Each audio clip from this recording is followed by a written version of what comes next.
안녕하세요. 오늘 우리 함께 살펴볼 말씀은 열왕기상 1장 1절에서 10절까지 말씀입니다. 오늘부터 열왕기상의 서사가 시작되는데요. 잘 아시다시피 열왕기상은 다윗 왕의 몸이 쇠약해지면서 자연스럽게 왕위 계승의 필요성을 강조하며 시작하고 있습니다. 그렇기 때문에 열왕기상 1장에서 4장까지 내용은 계속해서 솔로몬의 왕위 계승을 다루고 있습니다. 오늘 살펴보게 될 1절에서 10절 내용은 다윗의 쇠약해진 몸 상태와 그 틈을 노린 다윗의 넷째 아들, 누구죠? 아도니아의 반란을 다루고 있습니다. 먼저 다윗의 몸 상태를 볼까요? 수많은 어려움을 극복해내고 왕이 된 다윗은 첫 번째 왕이었던 사울과는 다르게 하나님 안에서 이스라엘을 최고의 전성기로 이끄는 위대한 왕이었습니다. 수많은 전투에서 승리하고 통일 왕국의 기틀을 세운 엄청난 왕이었죠. 그러나 아무리 다윗이라도 세월 앞에서 장사는 없었습니다. 다윗의 나이는 대략 70세 정도 되었을 것으로 추정되는데요. 물론 죽음을 앞둘 만큼 많은 나이인가라고 생각하면 그렇게 많은 나이는 아니죠. 하지만 젊은 시절 너무나도 많은 고생과 전쟁을 치러야 했던 그의 인생을 돌이켜보면 그의 몸이 이토록 쇠약해진 것이 어찌 보면 당연한 일입니다. 오늘 본문 1절에서 4절의 내용을 보시면 다윗은 어떤 몸 상태였나요? 이불을 덮어도 몸이 따뜻함을 느끼지 못할 정도로 몸이 많이 쇠약해진 상태였습니다. 그러나 아름다운 여인 아비삭이 자신을 시중들 때 그는 그녀를 건드렸습니까? 그녀를 건들지 않았죠. 이를 통해 우리는 다윗이 몸은 쇠약해졌을지라도 하나님 앞에서 정신만큼은 온전했다라는 것을 볼 수 있습니다. 하지만 다윗의 넷째 아들 아도니아의 생각은 조금 달랐던 것 같습니다. 아도니아는 오랜 기간 동안 아버지가 약해지시면 몸이 쇠약해지시고 정신이 오락가락할 때쯤이면 내가 나서서 그 왕위를 가져와야지라는 야심찬 계획이 있었습니다. 그리고 아버지가 몸져 누운 지금 바로 절호의 기회라고 판단했겠죠.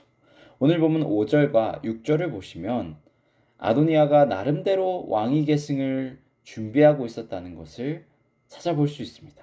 그는 병거와 기병과 호위병 50명을 준비해서 나름대로 자신의 뭐를 형성한 겁니까? 군대를 형성하고 있었습니다. 뿐만 아니라 그는 압살롬 다음으로 용모가 준수한 자다라는 평가를 받았습니다.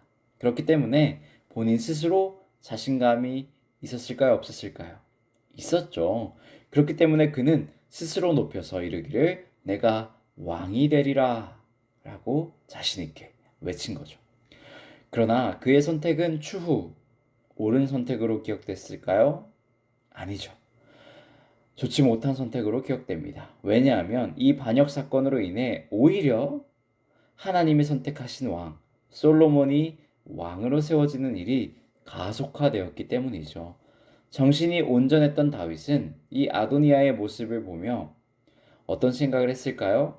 아, 내가 빠르게 솔로몬에게 왕위를 계승해 주어야겠구나 다짐하는 사건이 됩니다. 하지만 오늘 본문에서 우리는 도대체 왜 아도니아는 이러한 반란을 일으켰는가 질문해 봐야 합니다. 사실 인간적인 기준에서 그리고 전통에서 생각해 보면 아도니아가 왕위를 계승받는 것이 순서상 맞습니다. 왜냐하면 아도니아는 넷째 아들이라고 말씀드렸는데요. 첫째는 암몬이었고, 둘째는 길르압이었고, 셋째는 압살롬이었죠. 근데 이 세 아들이 모두 어떤 상태였습니까? 모두 일찍이 죽었기 때문에 바로 다음 순서인 아도니아가 왕이 되는 것이 맞았던 거죠. 그러나 이스라엘의 왕은 어떻습니까? 인간적인 전통으로 이어지는 왕이 아니었죠. 오로지 하나님의 뜻에 합당한 자가 왕이 되어야 했습니다. 그리고 그 하나님의 뜻은 그리고 아버지 다윗의 뜻은 솔로몬에게 있었죠. 아도니아는 이 사실을 알았을까요? 너무나도 잘 알았죠. 아도니아는 이 사실을 분명히 알았습니다. 그렇기 때문에 오늘 10절을 보시면 아도니아는 자신만의 왕위 계승식을 열면서 누구는 초대하지 않았습니까? 동생 솔로몬을 의도적으로 부르지 않았던 거죠. 아도니아는 하나님과 아버지의 뜻을 알면서도 자신의 의지를 꺾지 못했습니다. 오히려 떼를 쓰고 억지를 부르듯 자신의 뜻을 실현시키고자 반역을 일으킵니다. 그는 분명 압살롬의 실패를 보았을 텐데도 이런 선택을 합니다. 왜 그랬을까요? 사실 오늘 본문은 이 원인을 놀랍게도 다윗의 책임으로 돌리고 있습니다. 다윗은 위대한 왕이었지만 좋은 아버지의 역할은 하지 못했다는 것을 우리는 확신할 수 있죠. 우선 그의 첫째 아들 암몬, 셋째 아들 압살롬만 보더라도 많은 증거들이 있습니다. 그러나 오늘 본문에서 아도니아에 대한 증거도 나옵니다. 오늘 본문 6절을 읽어볼까요? 6절 시작. 그는 압살롬 다음에 태어난 자요 용모가 심히 준수한 자라. 그의 아버지가 내가 어찌하여 그리하였느냐고 하는 말로 한 번도 그를 섭섭하게 한 일이 없었더라. 아멘. 네. 6절을 보시면 언뜻 아도니아를 칭찬하는 말 같지만 그렇지 않습니다.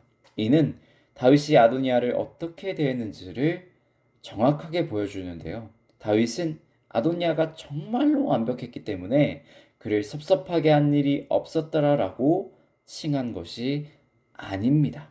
다윗은 자식을 훈계하는데 소홀했던 것이죠.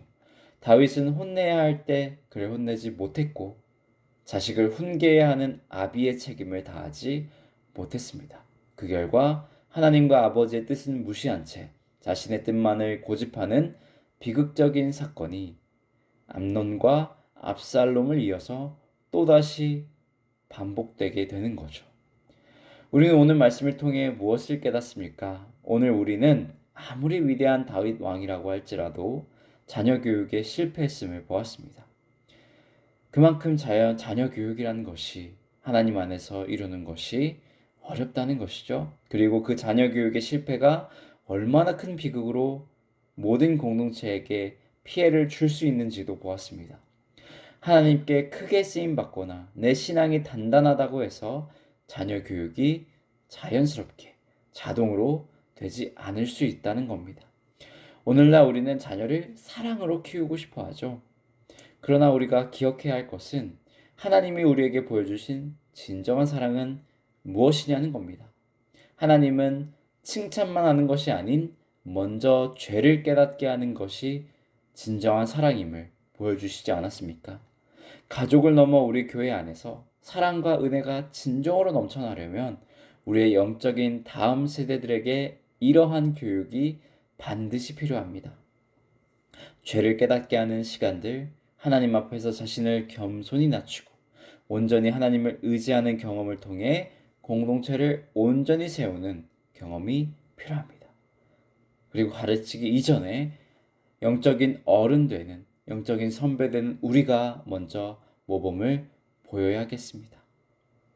먼저 죄를 깨닫는 회개와 사랑의 교육이 넘쳐나는 우리 나눔교회가 되기를 간절히 기도하며 오늘 말씀을 맺겠습니다. 오늘도 말씀과 회개의 삶으로 하루를 살아가는 우리 모두가 되기를 축복하고 기도합니다. 아멘.